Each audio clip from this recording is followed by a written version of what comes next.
Have you found yourself wanting to send automated text messages to your prospects or clients with a tool like Zapier?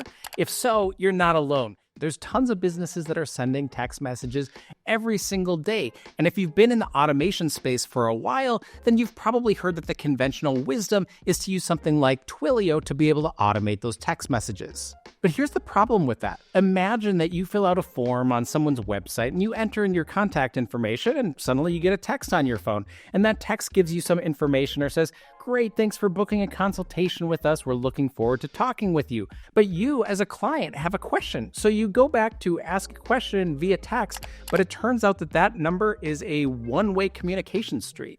You're being given information, you're being given a text notification, but now if you actually want to get in contact with the business, oh, no, you can't use that phone number. You got to use a different phone number. And so oftentimes we'll see that phone numbers are listed on website. There's multiple phone numbers listed. But if you're actually getting text notifications, wouldn't you want to be able to have conversations with your clients and prospects? And so this is one of the core problems that a company called OpenPhone is solving for its business clients. Now, to be totally transparent, this video is sponsored by OpenPhone, but I've been using this with my clients who absolutely love it. It gives them a unified way to be able to have communications, and this can be text, this can be phone calls. You have this really nice web UI where you see your unified communications all in one spot. You can get it on your phone, so you can be texting on your phone to your client. You can be automating things. They've got a nice API to be able to use. There's so much to it. We're not going to get into the full depth of it in this video. We're going to talk about this use case where we have a form and we're using Zapier to automate a text message. But I think you're really going to love this if you are a business owner who wants to keep in contact with their clients. Hi, I'm Dan Lehman from automationhelpers.com, and we help companies like yours get automated with portals, apps, and integrations. So let's say we're an interior designer and we do in-home consultations for our prospective clients. So they come onto our website and they see a form and they're going to book a time with us. I'll add in an address here and we'll put in a phone number. And then it's really important that we include this message to make sure that people understand that they're opting in to receive text messages. And then we'll go ahead and schedule our event. Next, let's take a look at how we'd actually configure this in Zapier. So the first thing that we need to do is we have a trigger, and this trigger is going to be on the completion of our form. Here we're using a tool called Fill Out Forms, but this would work with any kind of form tool that you're using. And so if I go to my test step, I can see here's the information that came in with my form submission. The next thing that we want to do, if you remember the checkbox that we had on our form to opt into the text messages, is that we're going to set up a filter to say we only want to be able to proceed down this texting path if the person has opted in for text messaging. So in this case, they opted in, we're saying this is true. That means the rest of this can complete. Now you could create different paths here. If people didn't opt into text messaging, you might want to send them an email. But for the purposes of this video, we're just going to focus on the path that takes us down texting the client. Next, we have a formatter by Zapier. Now, the reason that we're doing this is because we're having the person book a consultation, we're getting information back about the date for this. So if we're configuring it, what I'm getting in my form here is a date time.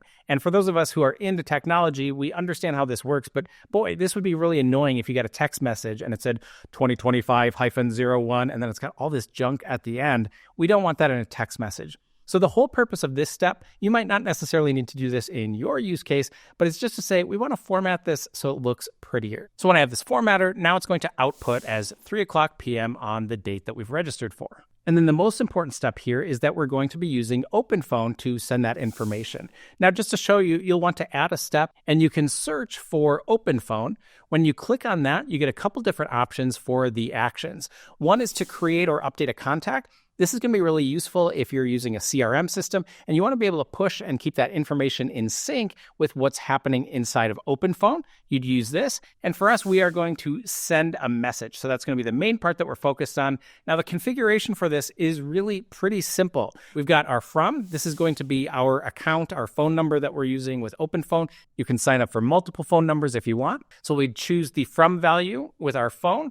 And then we've got the to number. And this is where we're using the power of Zapier to inject that data dynamically. We don't want to statically type in a phone number. This is where we'd be able to tap into the values from our form submission and then be able to use our phone number and inject that phone number so it's present here. Now, this is the fun part where we get to construct our message using the different variables that we have from our previous steps. And I'm going to show you how I set this up in just a second. The final part that we have is to mark the conversation as done. So is this something that requires a follow-up? Remember, this is going to show as this like unified thread inside of OpenPhone. And so if it doesn't require any kind of follow-up, you can just mark it as done. I'm going to keep this as false for now, just so you can see what this looks like inside of OpenPhone. Okay, so this is technically a duplicate step for me that we walked through together. So I'm going to delete this and show you what I did in my configuration steps. So here in the message, I pulled in, hi, the name, and then we want to make sure we identify ourselves and our company, because that's going to be best practice here.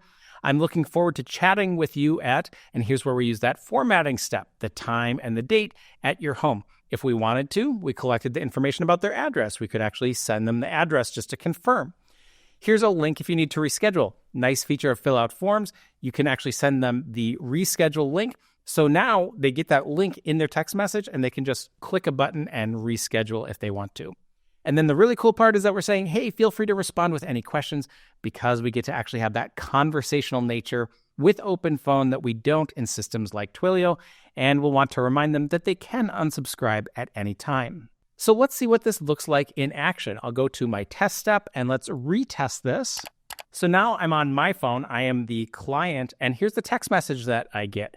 So I've got, hi, Dan Lehman. That was my name. We've got this information about the event. Again, it formatted that for us. Here's that link to reschedule. So I could just click on this if I wanted to and be able to reschedule this. And you can imagine how many different possibilities there are. Maybe you want to send a link to an onboarding document or an FAQ page, anything to help really engage that customer early in the process. And like we talked about before, now I've got the ability to actually send a text message back. I can ask a question and expect to get a response. So now as Lisa, or as someone on Lisa's team inside of OpenPhone, we're going to see these threaded conversations. We've got what was initially sent, and we've got that text message from our client. So as Lisa, let's go ahead and send a response back to Dan. And now I, Dan, get this response back. We can have this engaging conversation, something that wouldn't be as easy to do if we were using something like Twilio. Now, I showed you the experience on my phone as a client, but if I'm Lisa, I don't have to be tethered to my desk and interacting with OpenPhone via the web. Now, that's really convenient for a lot of organizations because you're mostly doing desk work. But if I'm Lisa and I'm out on site with clients all the time, I'm going to want to be on my phone. So there's a really nice app, you can see I'm in it right here, where I've got that whole conversation. I can text, I can call, I can do everything from the mobile app itself. So we can be out and about on site wherever we are and having those conversations with our prospects and clients. Now, I haven't even gotten into some of the other core features of OpenPhone, like their collaborative inbox, meaning that we could have multiple people responding and reaching out to our clients with one or multiple different numbers. But if you find OpenPhone even half as amazing as I do, I suggest you check it out using the affiliate link in the description below. If you have any questions about automating and integrating your own business applications with your communications, don't hesitate to reach out to our website at automationhelpers.com, where we're offering free 30-minute consultations.